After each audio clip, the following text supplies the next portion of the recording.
Ha un volto sereno Maria Pirvu, 40 anni, romena, badante di professione. Era stata assunta l'estate scorsa per seguire due anziani di Ponte San Nicolò, 93 anni lui, costretto a letto, 85 anni lei, con qualche problema di demenza.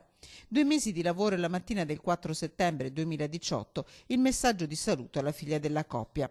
Una notte terribile quella tra il 3 e il 4 di settembre per i due anziani. La notte tra il 3 e il 4 di settembre è stato accertato che l'indagata ha somministrato una dose di farmaco a base di benzodiazepine denominato Xanax in maniera preponderante rispetto alle 4-5 gocce che solitamente l'anziano assumeva. Questo ha generato nell'anziano stesso uno stato soporoso particolarmente pesante. In questo contesto, ed è stato questo il motivo della somministrazione, l'indagata ha sottratto il bancomat di famiglia che era custodito all'interno di una camera e nella notte appunto tra il 3 e il 4, contando sul cambio dei giorni e quindi la possibilità di poter utilizzare più volte il bancomat, ha effettuato una decina di prelievi. 10 prelievi per un totale di 2.300 euro. Del bancomat si sarebbe impossessata la donna qualche giorno prima, rubandolo dal cassetto dove era gelosamente custodito.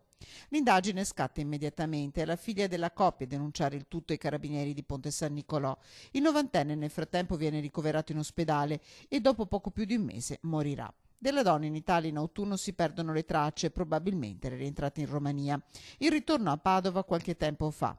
I carabinieri che stavano seguendo una scheda SIM accesa a suo nome a quel punto fanno scattare il blitz.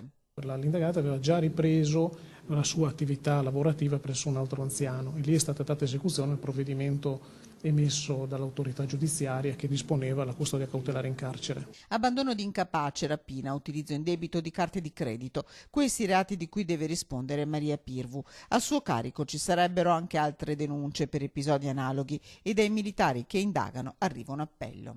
Fossero venuti a conoscenza di episodi legati a questa specifica indagata o anche ad altre persone, rivolgersi immediatamente ai carabinieri e nella fattispecie della Pirvu Maria, l'indagata odierna, di rivolgersi alla stazione di Ponte San Nicolò, proprio per accertare eventuali altre condotte pregresse analoghe a quelle di cui stiamo trattando.